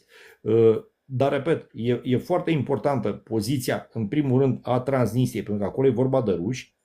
Da, nu putem să nu luăm în calcul și Găgăuzia, unde populația este mult mai mică, e altă situație acolo. Dar problema Transnistriei, după părerea mea, trebuia rezolvată de mult. Și în sensul că, dom'le, dacă eu de 34 de ani, de fapt, controlul ăla este ieșit de sub controlul meu ca stat, dom'le, îl lași. Asta e, sănătate, multă, noroc. Vă mai dau o bombă și închei. Generalul Trancot, a fost purtător de cuvânt al SRI, a dat o informație bombă, în sensul că toate ajutoarele financiare primite de la Statele Unite și Uniunea Europeană au fost trimise în bănci rusești. Deci asta e informație bombă atomică. Acolo, dacă se va săpa, și în mod cert americanii sapă și probabil și știu, s-ar putea să explodeze niște chestii și totul depinde de cum va vrea. Deci Trump, dacă dorește să rezolve problema, poate să o rezolve în jumătate de oră scoțând treburile astea. Deocamdată, Înseamnă nu că știu. rușii și-au recuperat banii aia blocați, banii aia, fondurile alea lor înghețate. Nu știu. Apropo de chestia asta, ați văzut astăzi declarația lui Putin, că a zis, da, noi vrem să ne alăturăm la chestia aia, bordul ăla pentru Gaza și dăm bani, dar din fondurile noastre înghețate din Europa. Deci, el a mișto toată treaba. Deci, eu nu cred, și repet, m-aș bucura să fie altfel, dar nu cred că în aceste negocieri, la această trilaterală, se va obține un rezultat concret până când rușilor nu li se va da satisfacție pe absolut tot ce cer ei. Ori ei cer foarte mult. Ei cer Ucraina. Da, ei cer Ucraina, corect, așa este. Păi, ei n-au nevoie de un cap de pod în Ucraina. Un cap de pod american sau NATO în Ucraina. Le e suficient că au în Polonia și România și le e suficient lucrul ăsta. Deci, asta e Polonia, deci că să ne referim la aceste capete de pod. Dom'le, Polonia e clar, e sub aripa americană, nu se discută aia. Problema cu România. Deci, în condițiile în care retragerea americană este pe cale să se facă, rămâne cui? Franței? Căror trupe? Păi o să vedem în foarte scurt timp pelerinaj la Moscova. Eu așa zic, în 2-3 luni de zile. Probabil, Așa cred și eu, Nerzvan. Da, așa se explică și interesul perfidului Albion și interesul Franței, pentru că România rămâne un om lent. Adică o gâscă tocmai bună de jumulii de toată lumea. Da, da. Și atunci, tocmai asta e marea noastră vulnerabilitate, nu este de fapt ce vor alții. Marea noastră vulnerabilitate este că nu avem aici, la nivelul cel mai înalt al țării, o forță care să poată să gestioneze această perioadă de tranzit, că acum asta se va cam întâmpla. Dar nu-ți oferă Trump, Răzvan, prin Consiliul de Pace, încercând să vândă influență prin asta. Am înțeles că influența ar costa 1 miliard pentru influență. Dacă nu este obligatoriu, dar ești undeva pe grădină și te uiți la spectacol. Deci, crezi că ar beneficia România de influența asta într-un fel sau altul? Deci chiar dacă România va da acest miliard, să zicem că îl va da, nu o să conteze. Deci Trump deja, planurile lui pentru zona asta sunt deja făcute. O să zică mulțumesc frumos, boda proste, o să-i dea o șapcă cu maga lui Mucușor și cu asta basta. Miliardul o să fie exact ca pe Mai puțin, domnule Eugen, 10 secunde și termin. Astăzi Simion și-a explicat gestul cu tăiatul tortului în sensul că a vrut să arate că România nu e în meniu și că e la masă. Ori n-a făcut decât să se afunde și mai rău în penibil. Și mai rău, e penibil și orice explicație e tardivă acum. Deci, dom'le, o poză face cât 100.000 de cuvinte. Aia s-a întâmplat, el cu cuțitul înfipt în tortul ăla. Aia a fost, la revedere. Deci numai, Simion, după părerea mea, s-a compromis enorm prin treaba asta. Poftiți, domnule Eugen, mă scuzați că v-am întrerupt. Nu, nicio problemă. Deci, nu mai întrerup, Jeane, stai liniștit. Deci noi avem cea mai mare vulnerabilitate a noastră, nu e ăla, este Mucușor, Bolovan, USR-ul și acest guvern nenorocit și parlament de slugi. Dar nu numai asta, Răzvan, pentru că noi nu suntem de capul nostru. Ne raportăm și noi la o Uniune care a aplicat niște politici proaste. Și noi, vezi, Uniunea Europeană ea tot a vorbit de izolaționism până când s-a trezit că de fapt ea este închisă în propria colivie. Ori tu ce mai poți să faci acum? Pentru că infrastructură politică nu ai. Încrederea celorlalte state nu mai există. Ce mai poți să faci de unul singur? Că tu trebuie să începi de la sub zero. Și cu cine să începi, practic? Cine te reprezintă pe tine? Cine ar fi în stare? Cine și-ar lua sarcina asta să înceapă un nou început sau nu știu cum să-i spun? Tu tot de Uniunea Europeană depinzi într-un fel sau altul. De asta spun că ce moralitate, ce pace, care cum, că noi nu mai vedem luminița din capătul lui Răzvan. Nu mai vede Europa, da, noi. Deci o să intervin, Răzvane, bună seara dumneavoastră sigur, și la toată lumea. Răzvane, aș vrea doar să-mi spun concluzia mea după astea 2 zile. Deci, Trump, one man show, înainte de toate. Părerea mea, Davos, ne-Davos, a fost ultima șansă, părerea mea, a europenilor, pentru că cei care îl păpușează pe Trump, cred, Rothschild, Mochill, toate familiile astea bogate din toată lumea, care comandă lumea, cred că au ajuns la un compromis și Trump nu mai vrea să mai vină la Davos, părerea mea. Da, ăștia l-au împins și a zis, băi, dă-le ultima șansă europenilor. Ăsta le-a dat o ultimă șansă europenilor și în momentul ăsta, părerea mea, că SITA s-a cernut. Treaba cu miliard, Consiliul Păcii, prostii de alea-s vrăjeli. Ăsta a căutat un motiv ca să cearnă, să treacă, să vadă cine trece prin sită și cine rămâne. Acum, părerea mea, deci, acum 10 minute, un sfert de oră, Țoiu invitată la CNN în America. Știți care, la CNN american. Știți care era titlul pus de CNN american? Ministrul de externe a României a dat de pământ cu Trump. Păi scaltoacele care o să ni le luăm o să urmeze. Primul pas care cred că am fost dați la ruși, că le-a impus moldovenilor vizele, ca să nu le mai dea vize. Le-a scos vizele. Cu toate că americanii au investiții acolo. Dar asta a fost ultima șansă a Europei. Acum Trump, domnule, așa de situație nasoală sunt, că ăștia o să ia tot ce o să poată să ia. Tot, dar absolut tot. O să înceapă cu Cuba, cu Islanda, cu toți. Acum părerile sunt împărțite pe treaba tortului. Futu-i mama lui de tort, că e un simplu tort, Nea Răzvane. Eu nu prea, da, ai dreptate, eu nu prea sunt 51%, că nu cred că o să-i dăuneze așa mult lui Simion. E un simplu tort, o prăjitură, dă-o dracu de prăjitură. Mihai, nu e vorba numai de tort, ba nu, simbolistica este foarte importantă, mai ales în relații internaționale și deci nu, este foarte importantă. Dar mai este un aspect. Așa a apărut din ceață, a apărut Dungaciu, prim vicepreședinte al AUR, în condițiile în care târziu a plecat, în condițiile în care Lulea, ați văzut postarea lui Lulea de ieri, a fost exact pe contrasensul postării lui, sau mă rog, ceea ce face Simion. Deci este, în opinia mea, este o ruptură. E un semn clar de ruptură între Lulea și Simion. Deci se întâmplă niște mișcări.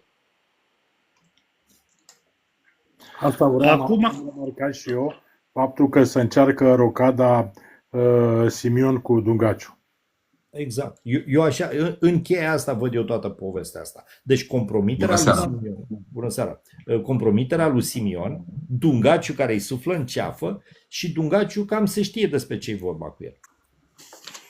Și eu de-abia aștept, părerea mea, că tâmpita asta de Țoiu, că se dezbate mult pe treaba asta. A fost singura care i-a dat peste nas lui Trump, vezi bă că noi am venit după tine. Într-adevăr, are dreptate, dar asta nu este un răspuns de diplomat. Numai ea a vorbit dintre toți. Deci Trump când a zis că nu ne sară în ajutor Europa, doar ea s-a apucat să vorbească. Și cred că o să avem scaltoalcele cât de curând o să le avem. Pentru că nu cred că o să treacă neobservată sau nepenalizată chestia asta. Părerea mea. Dar asta cu Consiliul Păcii pe 3 ani. Pe 3 ani durează mandatul ăsta. Ăsta a făcut un show. Haideți mă ca să văd. Hai să le dau satisfacție la familia Rothschild că mă bate la cap ca să vadă că europenii sunt împiți. Și a demonstrat că sunt împiți. Părerea mea. Deci fondurile alea, eu păresc că sunt pentru Riviera aia care tot o gândește el și de-aia s-a trimis pe Ginele și mă rog. Exact. Să vedem. John, salut. Salutare. Sunt de acord cu Riviera, însă nu sunt de acord Bine ai venit, John. Salutare, domnul profesor. În schimb, nu sunt de acord cu afirmația tuturor vis-a-vis de Simion, ca și cum el a făcut tortul, a fost inițiativa lui și așa mai departe. Părerea mea este... Nu. Deci nu el a făcut tortul, nu cred că a fost inițiativa lui, dar a fost prins în imaginea alea cu cuțitul în tort. Foarte bine că a fost invitat să participe la tăierea tortului. Nu știu, faptul că americanii sau partea republicană americană își caută anumiți parteneri în Europa care sunt de acord cu ceea ce face Trump, eu susțin că... O secundă, John. Vă rog. Care parteneri americani? S-a dus Simion la niște parteneri americani, înseamnă oameni importanți din Departamentul de Stat și din administrația de la Casa Albă. Eu n-am vrut să aibă vreun contact cu vreunul din ei. Nu, dar prezența congresmenilor, cum a fost Ana Paulina, Andy Oll și Abe Hamdeth, a arătat totuși că Trump are sprijinul legislativ pentru a face aceste presiuni, să zicem, diplomatice vis-a-vis de Groenlanda. Că acești oameni totuși sunt congresmeni americani, republicani. Bun, ok, deci gestul ăsta să zicem că a folosit ca imagine Americii. Da, faptul că era și Simion acolo nu înseamnă că e inițiativa dânsului. Nu este inițiativa lui. El a pus botul. Deci tăiatul acelui tort folosește ca imagine, folosește Americii. Nu folosește în schimb lui Simion și României. Eu vă spun percepția mea, ca om simplu. Deci eu cred că acest nou val conservator american își caută parteneri europeni care nu se opun viziunii lui Trump, cum sunt majoritatea oamenilor din vest, care, nu știu, din punctul meu de vedere, fac o mare greșeală. Dar la fel, este doar punctul meu de vedere. Nu sunt... Deci, faptul că își caută parteneri, faptul că, să zicem, ai găsit un partener în Simion, ok, niciun fel de problemă. Ca dovadă că și în țară e o discuție întreagă și foarte mulți sunt de acord cu ce face Trump. Dintre, să zicem, zona asta. Dar gestul, faptul că tu ai ales să-ți manifesti suportul față de administrația Trump, participând, deci nu... Știți care este gestul care l-am înțeles eu? Eu am văzut o palmă peste obrazul diplomației europene. Asta am văzut din partea lui Simion. Dacă mă întrebați pe mine. Asta am văzut-o și eu, John, la fel. A încercat să spele într-un fel sau altul. Adică nu ne pasă de protocoalele UE. Asta am înțeles eu din ceea ce... Nu, lăsăm la o parte. Deci tăind tortul, deci tu practic, cum să spun, cauționezi la nivelul ăsta. Așa este. De cancan un rapt teritorial. Deci, deocamdată, în mod legal, Danemarca e un teritoriu autonom Groenlanda este un teritoriu autonom care ține de Danemarca. Tu făcând treaba asta, zici, nu domnule, eu sunt de acord ca Trump să facă un rapt teritorial.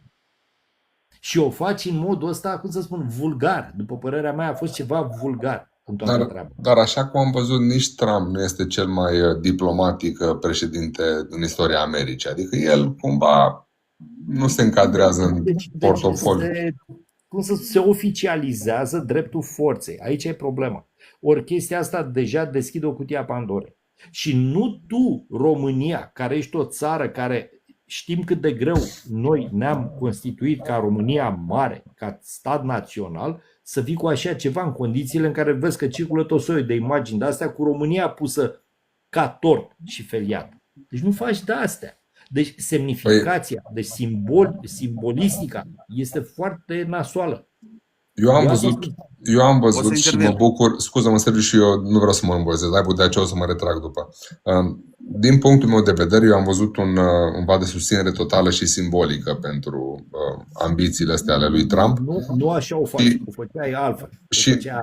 Dar nu a făcut-o el, au făcut-o acești congresmeni MAGA. Nu trebuia să participe. El nu trebuia să participe. Trebuia să spună, bă, Nenicule, nu putem. Ori dispar toate telefoanele de acolo și nu filmează nimeni, deși și atunci cu duși întors, că poate fi o cameră. Și bineînțeles, mai ales la Kennedy Center cu siguranță sunt. Dar eu zic că mesajul cumva a intrat în subconștientul lui Trump. Nu știu dacă noi mai contăm pentru Trump. Eu cred că noi nu mai contăm, că dacă am fi contat... Și dacă nu am contat, e o încercare a dânsului și eu nu aș da în el. E singurul care, nu știu, nu vreau să zic că e diplomat, este singurul care încearcă să creeze un canal de comunicare, o punte de comunicare cu administrația Trump. Pentru mine mi se pare strigător la cer. Ok, dar nu așa. Deci nu așa, eu sunt total de acord. Da, dom'le, trebuie discutat cu Trump. Deocamdată e șmecher. E golanul din curtea școlii. E new sheriff in town. Ok, de acord, dar nu așa. Nu în felul ăsta. Și tu tăi în tortul cu niște totuși nei ca nimeni lângă tine acolo. Că dacă îl tăiai cu Marco Rubio sau cu, nu știu, cu Kennedy sau cu mama dracului, oricine, șefa protocolului, șefa de cabinet al lui Trump de la Casa Albă, bă, era ceva. Nu, dar Dar să, tu ai să, tăiat să niște știți, mici ca nimeni, domnule. nu, dar să știți că și Ana Paulina Luna e una dintre cele mai vocale susținătoare ale domnului Trump. Vocală, dar ea are susținerea, nu știu, ba, Păi ca și albe. congressman pe circumscripția unde este dânsa, cu siguranță, ca congressman republican are o susținere acolo, adică există. Eu am auzit că tipa e un pic sărită. Deci nu știu, poate n-am înțeles și eu bine. Deci ea iese un pic din peisaj, e mai altfel. Acum, mie personal nu-mi place de Andy Oles, dar în schimb de ea mi-a plăcut și de Abe Hamder. Mie nu-mi place de Andy Oles, dar în rest... Deci eu repet, eu dacă era să fiu în locul lui Simion și aș fi avut niște consilieri buni, niște sfătuitori lângă mine, că poate pe mine mă lua valul. Bă, mă lua valul, mă simțeam bine, luam și eu cuțitul. Exact. Poate băusem și un whisky în deschidere înainte. Dom'le, dar tu ca lider al opoziției, ca om care ai...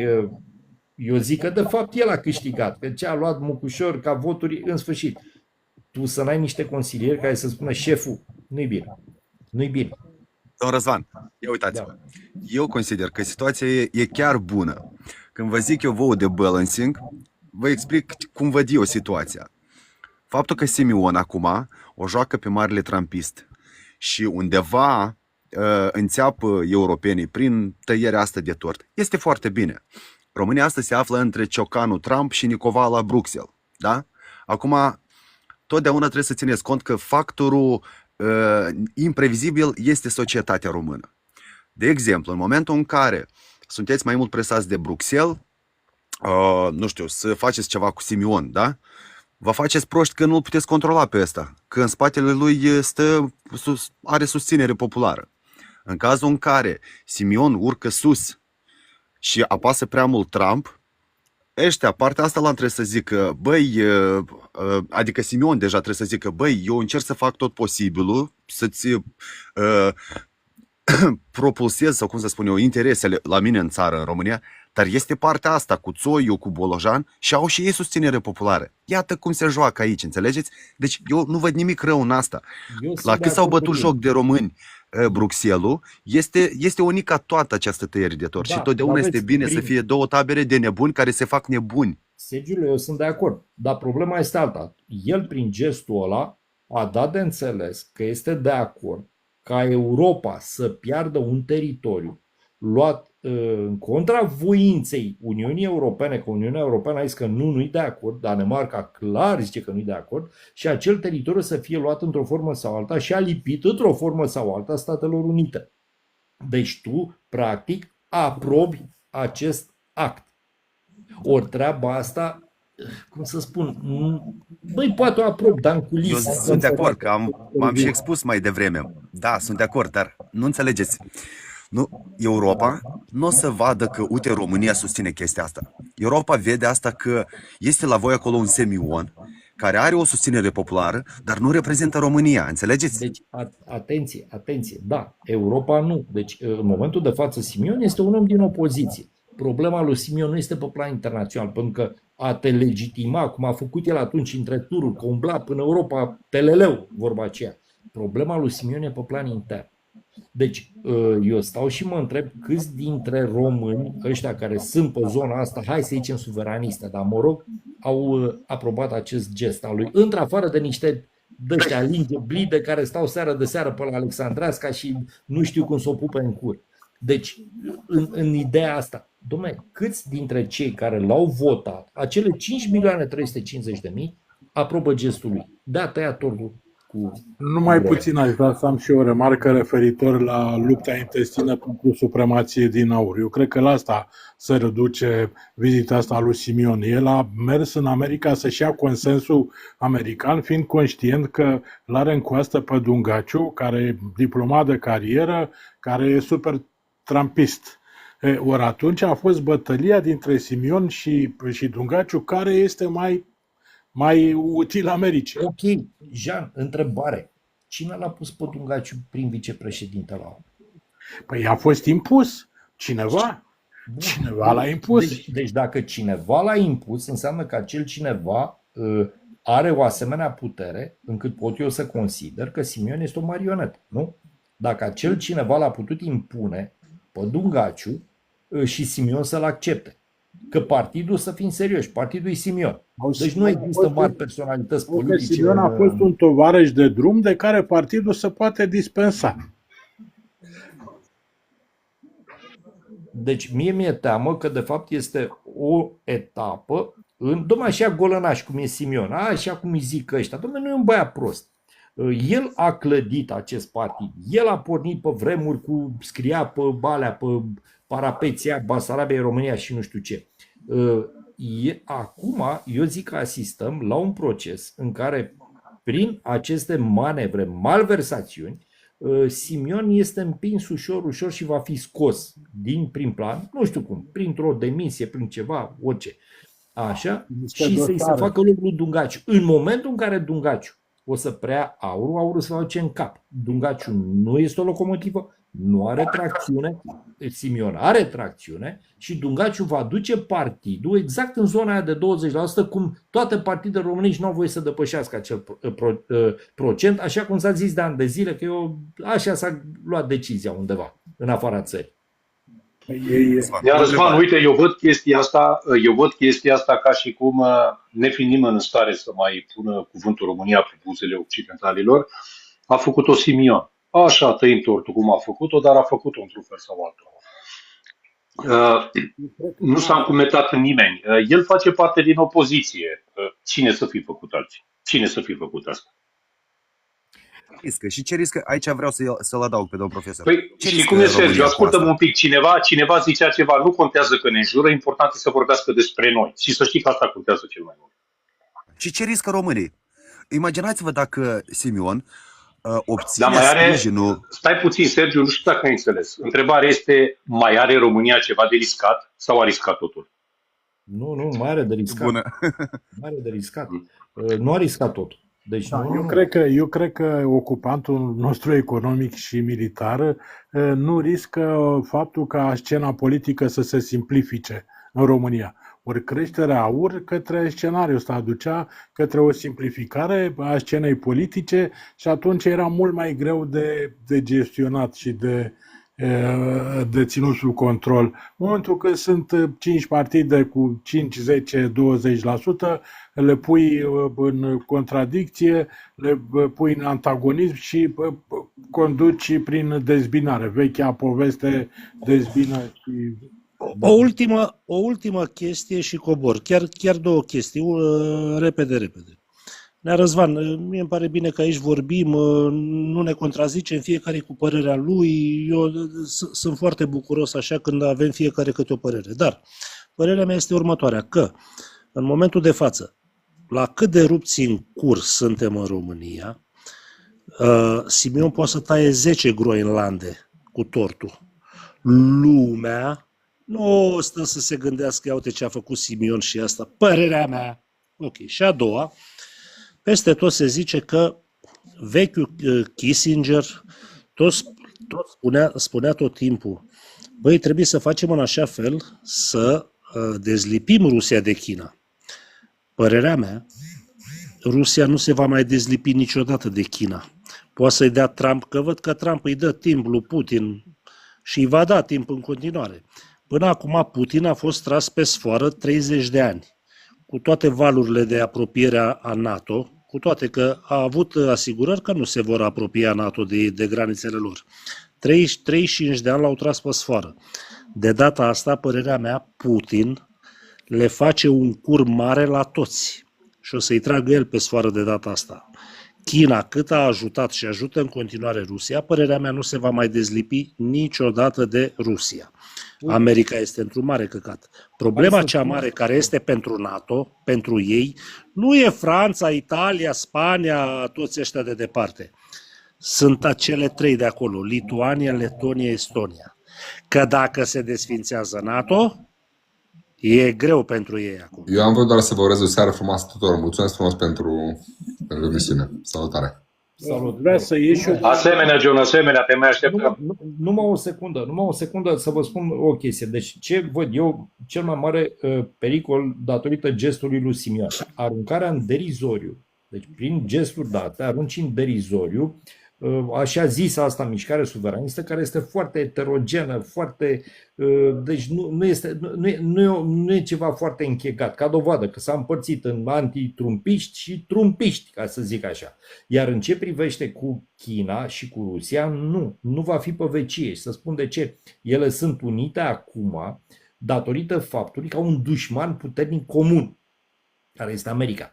Dacă America o să intre într-o vrie, dacă America se va dezintegra într-un fel sau altul, nu știu, poate în 50-100 de ani, habar n-am, dar zic, dacă se va întâmpla treaba asta, în acel moment, dacă aceste două mari puteri nu vor avea un dușman comun, în momentul ăla o să înceapă fiecare să-și vadă de ale lor.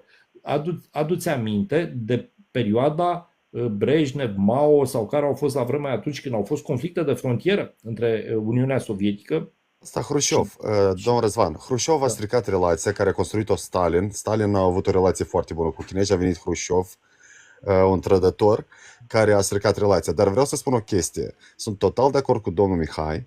Deci rușii, pe lângă faptul care l-a menționat domnul Mihai, că au fost trădați tradițional și nu mai au încredere în Occident, este vorba și de mentalitatea politică sau, cum să spun, caracterul. Rușii astăzi construiesc o țeavă cu China și este un proiect de lungă durată. Plus că chinezii nu-i comparați cu americanii sau cu Occidentul. Deci chinezii au cu totul alt caracter politic sau pe arena geopolitică. Ei pot fi un partener normal. Ăștia nu caută, n-au caracter colonialistic. Ei au caracter de ăsta, de mătase, cum se spune eu. Da, bineînțeles, da, am înțeles. Ei altfel abordează geopolitica, așa că eu sunt foarte optimist în sensul lor. Abordarea interesului reciproc invocat de Ceaușescu. Să spună că chinezii au ales a treia cale, calea multilateral dezvoltată invocată de Ceaușescu. Da. Deci, deocamdată la cum se arată situația pe plan internațional, da, deci alianța chino-rusească nu este și va fi de nezdruncinat tocmai pentru acest expansionism pe care Trump nu-l ascunde. Deci, dom'le, el deja, cum a spus la un moment dat, deci, dom'le, limita este bunul meu simț. Și, nu știu, l-a întrebat un reporter într-o conferință de presă, dom'le, dar unde ai de gând să te oprești? Sau care e limita? Exact, Nea Răzvan, asta este motivația lui. El nu face lucrurile astea că vrea el să se creadă șmecher. El ripostează la ceva, la o expansiune economică dintre celelalte puteri. Și trebuie să o facă, nu știu, doar așa s-a putut să o facă, amenințând Europa, amenințând Groenlanda, amenințând Venezuela și așa mai departe. America este cu spatele la zid, financiar vorbind, și faptul că a intrat într-un proces de decădere. Eu am mai pus un video azi în care am explicat un pic, dom'le, imperiile trăiesc la un moment dat având o națiune dominantă în ele, cum ar fi națiunea rusă în cadrul Imperiului Țarist, ulterior URSS și în alte părți. În momentul în care acea națiune nu este dominantă, și exemplul care l-am dat eu a fost Imperiul Austro-Ungar, el s-a dezintegrat. America este în aceeași situație de imperiu. Deci au fost albii, ăia care au venit, au colonizat, au măcelărit pieile roșii și așa mai departe, dar observăm că în ultimii, aproape, să zic, 50 de ani, balanța asta, deci, cum să spun, albii, care sunt urmașii coloniștilor europeni, or să devină minoritari. Și la un moment dat o să fie așa un balamuc în America, că nu o să se mai știe cine cu cine votează acolo. Și atunci sunt create foarte mari condiții ca acest imperiu american să se dezintegreze. Nea Răzvan, eu sper... Fac acum o politică asta o secundă, Sergiu. Scuză-mă, te rog. Eu sper ca, cel puțin în viitor apropiat, Europa să înțeleagă că ea trebuie să se alăture într-un fel sau altul Americii, pentru că trasarea granițelor, Groenlanda, America Latină, el are o problemă cu europenii, pentru că europenii sunt indeciși. Gândește-te așa, Australia, Europa și cele două Americi plus Groenlanda se împart puterea. Se împarte puterea în două, comparativ Rusia, India, China și așa mai departe. Deci, altfel s-ar crea o majoritate, Nea Răzvan. Am o obiecțiune, tu vorbești de Europa. Europa nu există. E o sumă a unor națiuni, a unor țări care au cultură diferită, istorie diferită, conflicte la greu între ele. Eu nu văd cum. Australia e cu totul altceva. America, da, e o țară de imigrație. Deocamdată e altceva. Asta spun. Australia e de partea Americii, partea latino-americană trebuie să cadă de acord. Trump cu Europa are o problemă. Faceți-mă să înțeleg. Europa nu prea înțelege care e locul ei. Faceți-mă să... Dar Australia este colonie britanică. Doar o chestie. Despre ce Doar o vorbiți? chestie. E vă de rog partea frumos. lor, e de partea vesticilor. N-are... Faceți-mă, vă rog frumos, dacă puteți să mă luminați, faceți-mă să înțeleg o chestie. Trump a zis că vrea să facă C5. Înseamnă America, Rusia, China, India și Japonia. Eu, nu știu, poate dumneavoastră vedeți o forță așa puternică, Japonia, pentru că China a închis pentru o lună, nu le-a mai dat niște metăluțe rare de alea și s-a desumflat Japonia. Nu știu, dumneavoastră vedeți Japonia o putere mondială? Pentru ce? Nu. Deci Japonia e un mare creditor pentru America. Da. A fost o mare putere, dar a decăzut. În ultimii 30 de ani Japonia decade. Japonia nu mai este nici o forță economică, nici o forță militară. Deci Japonia a sughițat, într-o lună a sughițat. Și a dat a rămas doar un pionier tehnologic atât. Și da, creditor al Americii. Da, aici da, corect. Deci nu cred că se va putea forma acel C5 pentru că, domnule, China e prea puternică. Niciodată China, în mod cert, eu, nu va mai accepta să discute de la egal la egal cu Japonia, date fiind și... Exact. Cum să spun, trecutul istoric. Nu. Iar Japonia este foarte vulnerabilă. Și eu mai cred altceva. Cred că în 10 ani, eu zic 10 ani, Nerăzvane, cum a fost exodul ăsta de forță de muncă din partea Est-Europa spre Occident, bătrâni, locuri de muncă, cum am plecat toți afară, așa de mult o să distrugă China, America și Rusia, Europa, că și la noi în țară, cred că o să vedem și benzinării, și fabrici, toate pline de chinezi. Și eu cred că în 10 ani de zile o să zboare avioanele, pentru că o să rămânem fără locuri de muncă în Europa, cred că o să zboară avioanele în China ca să aibă grijă de bătrânii lor. Eu așa cred că o să se întâmple. Deci Europa pe drumul care a luat-o acum. Deci practic vedem că se tâmpește Europa, se tâmpește. China, în schimb, stimulează... Închide microfonul, te rog. Vreau să mai spun și eu două lucruri înainte să... Și eu vă las, vă iubesc și o noapte bună la toți, băieți. Vreau să spun că gestul incalificabil al lui Simion n-a făcut decât să-i sufle vânt în pânză lui Orban al Ungariei, odată, și în al doilea rând, știți că acum câteva zile a fost premierul în vizită la Consiliul Județean Botoșani. Consiliul Județean Botoșani e condus de PNL. Astăzi a explodat bomba că s-a descoperit la Consiliul Județean Botoșani o amplă rețea care acorda cetățenii românești unor cetățeni din spațiul ex-sovietic. Deci încă un scandal financiar în curtea PNL-ului. Atât. Da, deci se întâmplă niște lucruri. Deci și eu, cum să spun, inclusiv Riza, atacurile astea dezlănțuite ale lui Riza, modul ordinar cum le face, faptul că el nu au reacție, ceva se întâmplă, dracu știe ce.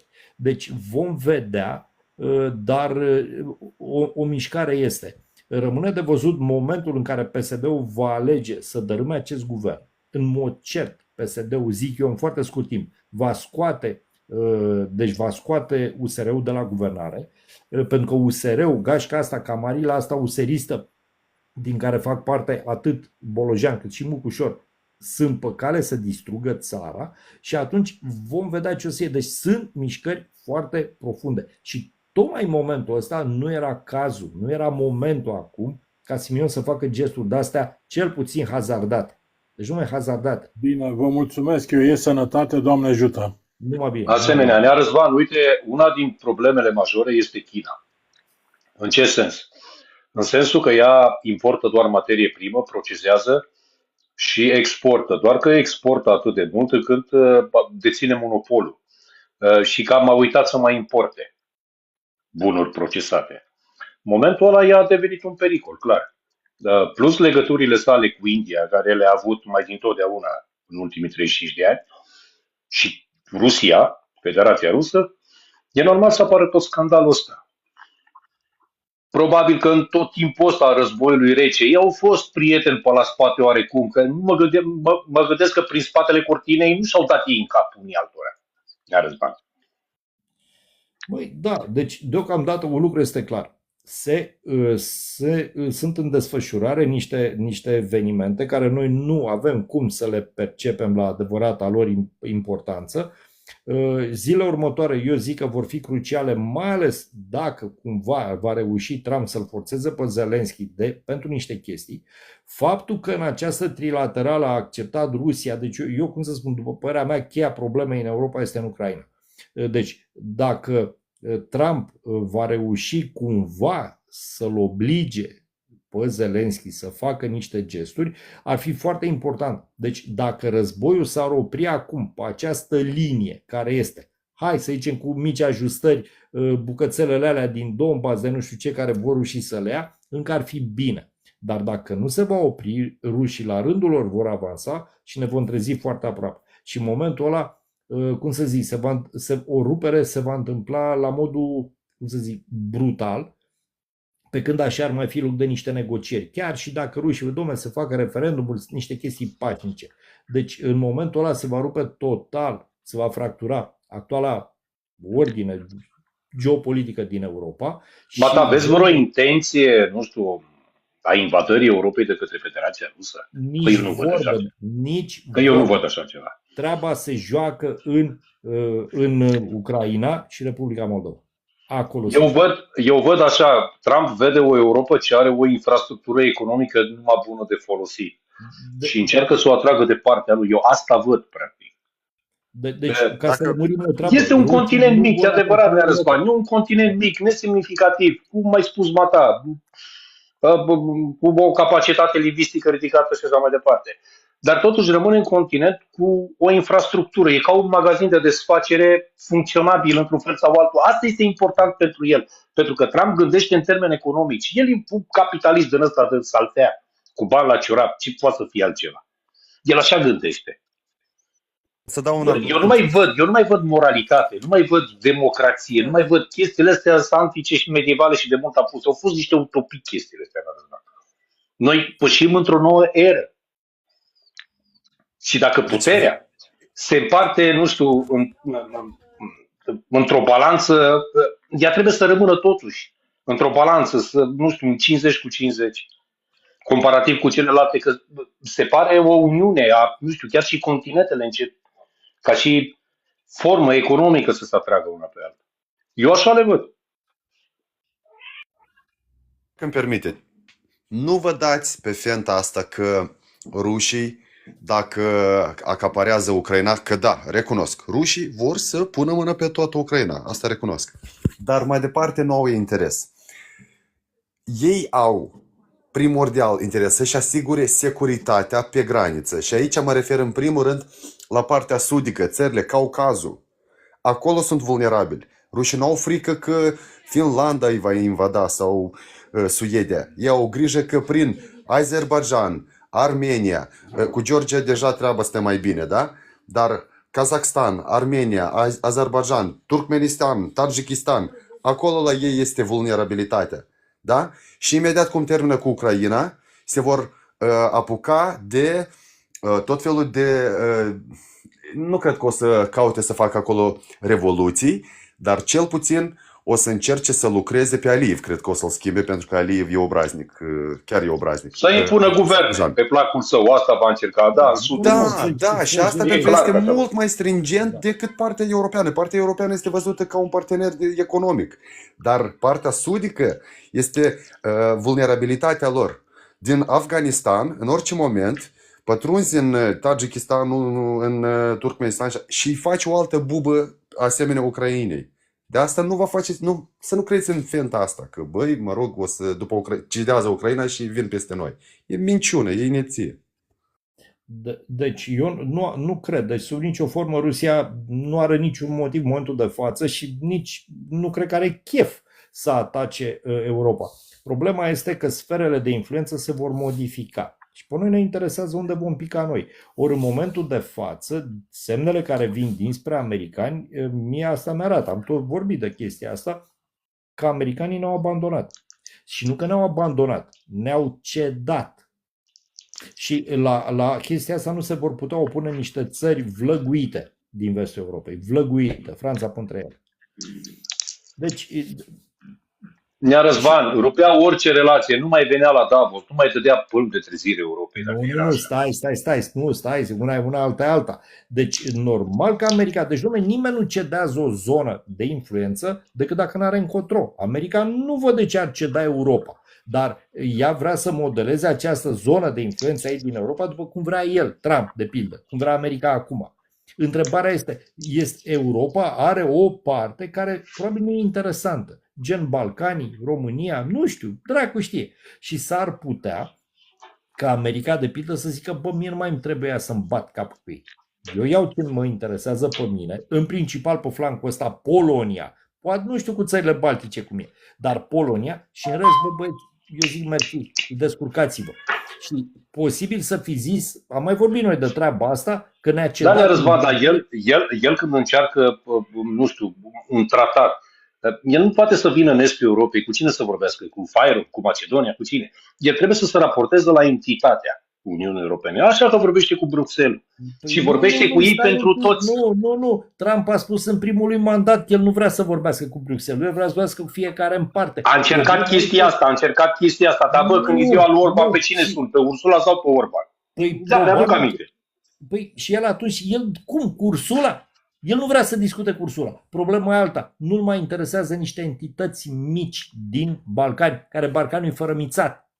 Deci Balcanul e fărămițat. Hai să fim serioși. România nu face parte din Balcani, peninsula balcanică. Dar care e cea mai mare parte din Balcani? Până la urmă, Bulgaria?